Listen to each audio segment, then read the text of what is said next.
ओम श्री गणेशाय नमः। ओम श्री परमात्मने नमः। आप सभी दर्शकों का इस गीता प्रेम धारा चैनल में हार्दिक स्वागत है। आप सभी गीता प्रेमी साधकों को जय श्री कृष्ण। हमारी यात्रा में हम पहुंचे हैं अध्याय 14 श्लोक क्रमांक 19।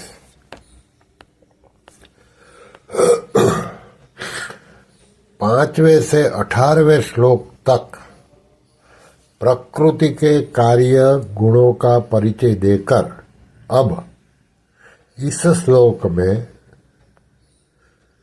तीनों गुणों से अतीत अनुभव करने का वर्णन भगवान करते हैं। श्री भगवान उवाच नान्यं गुणेभ्यः कर्तारं यदा द्रष्टानुपश्यति गुणेभ्यश्च परं वेत्ति मद्भावं सोऽधिगच्छति। अर्थात भगवान बोले, जब विवेकी यानी कि विचार कुशल मनुष्य तीनों गुणों के सिवाय अन्य किसी को करता नहीं देखता और अपने को गुणों से पर अनुभव करता है, तब वह मेरे सत्य स्वरूप को प्राप्त हो जाता है। अब इसका विवेचन साधक संजीवनी में परम श्रद्धेय श्री राम सुखदास जी महाराज इस तरह समझाते हैं। गुणों के सिवाय अन्य कोई करता है ही नहीं, अर्थात संपूर्ण क्रियाएं गुणों से ही हो रही है। संपूर्ण परिवर्तन गुणों में ही हो रहा है। तात्पर्य है कि संपूर्ण क्रियाओं और परिवर्तनों में गुण ही कारण है और कोई कारण नहीं है। वे गुण जिससे प्रकाशित होते हैं वह तत्व गुणों से पर है। गुणों से पर होने से वह कभी गुणों से लिप्त नहीं होता, अर्थात गुणों और क्रियाओं का उस पर कोई असर नहीं पड़ता।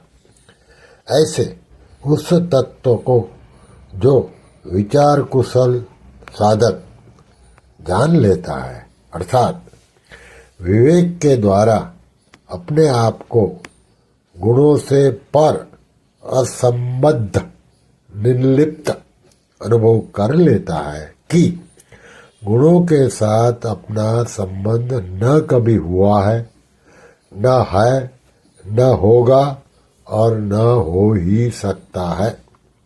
कारण कि गुण परिवर्तनशील हैं और स्वयं में कभी परिवर्तन होता ही नहीं। वह फिर मेरे भाव को, मेरे स्वरूप को प्राप्त हो जाता है। तात्पर्य है कि वह जो भूल से गुणों के साथ अपना संबंध मानता था, वह मान्यता मिट जाती है और मेरे साथ उसका जो स्वतः सिद्ध संबंध है वह ज्यों का त्यों रह जाता है, ज्यों का ज्यों रह जाता है। गुणेभ्यश्च परम वेत्ति का तात्पर्य है कि जिसमें गुण प्रकाशित होते हैं वह उस प्रकाशक में अपनी स्थिति का अनुभव करना। गीता के 13वें अध्याय का 21वां श्लोक। मद्भाव सोऽधिगच्छति पदों का अर्थ है कि वह मेरे भाव को अर्थात ब्रह्म को प्राप्त हो जाता है। इसी बात को दूसरे श्लोक में मम साधर्म्यमागताः पदों से कहा गया है।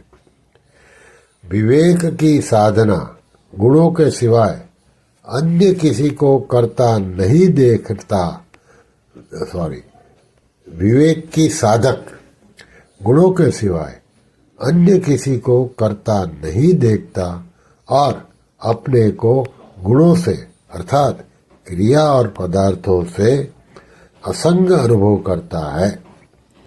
क्रिया और पदार्थ से असंग अनुभव करने पर वह योगारूढ़ हो जाता है। नैन्द्रियार्थेषु, जैसे गीता के 6 अध्याय के 4 श्लोक में कहा, योगारूढ़ होने से शांति को प्राप्ति होती है और उस शांति में न अटकने से परमात्मा की प्राप्ति होती है।